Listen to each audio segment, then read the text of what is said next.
Jadi pemerintah Indonesia, terkhusus kepada Bapak Presiden Prabowo Subianto, Indonesia harusnya ada produksi nuklir untuk bersiap-siap diri. Karena bahan bakunya di Indonesia itu ada uranium terbesar di dunia, yaitu ada di Papua. Jadi sewaktu-waktu dibutuhkan. Tetapi kalau tidak dibangun, tidak diperhatikan dari sekarang, bisa jadi ketegangan di Gaza antara TNI, pasukan Israel dan Australia itu bisa memicu perang. And in an uncertain world, it is vital that we test our defense and that we strengthen our defense so that our adversaries know that NATO is ready. Saya tegaskan bahwa Indonesia siap bila diminta oleh semua pihak yang terlibat untuk berperan. Kami siap berperan sesuai dengan kapasitas dan kemampuan Indonesia. Dengar kabar Australia dan Israel minta bantuan senjata ke Amerika, Rusia dan Indonesia langsung respon begini. Ответно-встречные удары будут молниеносными, быстрыми. У нас есть для этого все инструменты, такие, которыми не может сейчас похвастаться никто, а мы хвастаться не будем.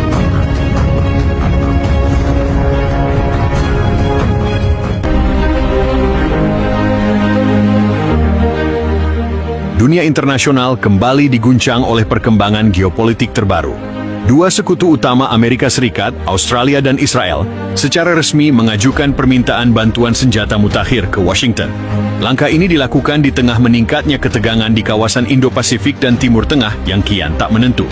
Dalam pernyataan bersama yang dirilis pada Sabtu malam waktu setempat, Menteri Pertahanan Australia dan Israel menyebutkan bahwa mereka membutuhkan dukungan pertahanan lanjutan untuk memastikan stabilitas dan kedaulatan wilayah masing-masing.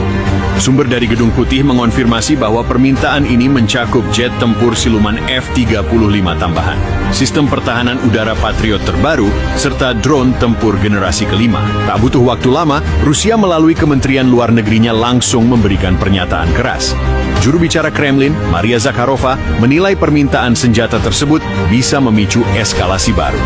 Jika Amerika terus mempersenjatai sekutunya di wilayah sensitif, kami akan mengambil langkah balasan. Garis merah kami sudah terlalu sering diabaikan, tegas Zakharova di Moskow. Pengamat militer dari Universitas Pertahanan, Profesor Agus Santoso, menyebut situasi ini sebagai bagian dari era persenjataan ulang global pasca perang energi dan krisis pangan dunia. Permintaan Australia dan Israel itu bukan soal pertahanan semata, tapi simbol bahwa dunia sedang bersiap menghadapi konflik terbuka baru, katanya. Meski belum ada konfrontasi langsung, sinyal-sinyal eskalasi semakin terlihat jelas. Dunia menahan napas, berharap diplomasi tetap menang atas desing peluru. Namun, dengan reaksi keras dari Rusia dan kesiagaan TNI, pertanyaannya kini bukan lagi apakah konflik akan terjadi, melainkan kapan.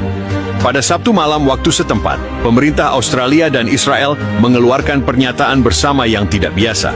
Mereka menyatakan, kebutuhan mendesak untuk meningkatkan pertahanan nasional di tengah meningkatnya ketegangan kawasan, tanpa menyebutkan secara spesifik siapa pihak yang dianggap sebagai ancaman.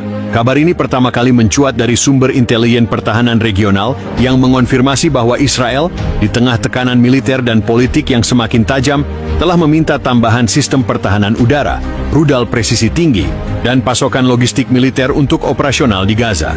Sementara itu, Australia, meski tidak secara langsung terlibat dalam konflik, dikatakan tengah memperkuat logistik senjata dengan alasan kesiapsiagaan regional.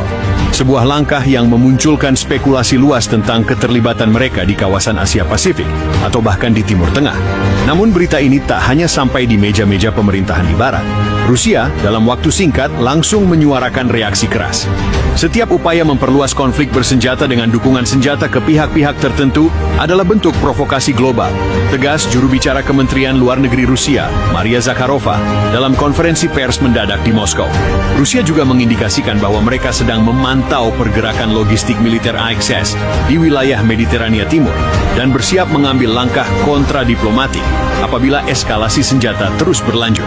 Sementara itu, pernyataan yang paling mengejutkan justru datang dari dalam negeri. Dalam sebuah acara resmi di Mabes TNI, Panglima TNI Jenderal Agus Subianto menyampaikan sikap Indonesia yang tegas soal konflik Gaza dan kabar bantuan senjata tersebut. Indonesia tidak akan tinggal diam melihat kejahatan kemanusiaan yang terjadi di Gaza. Jika ada negara yang terus menyiram bensin ke api perang, maka mereka harus siap menerima dampak dari kobaran yang mereka ciptakan sendiri, ucap Jenderal Agus dengan nada tajam.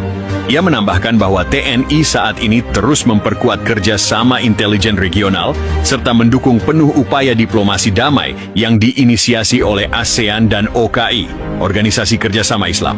Lebih lanjut, TNI juga disebut telah mengaktifkan Satuan Pemantau Krisis Internasional serta meningkatkan kesiagaan beberapa unsur pasukan perdamaian yang berada di bawah mandat PBB.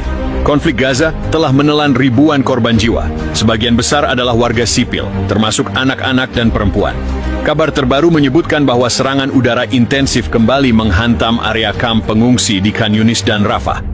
Sementara itu, jalur bantuan kemanusiaan diblokade secara sporadis, memperburuk kondisi pengungsi yang sudah sangat memprihatinkan.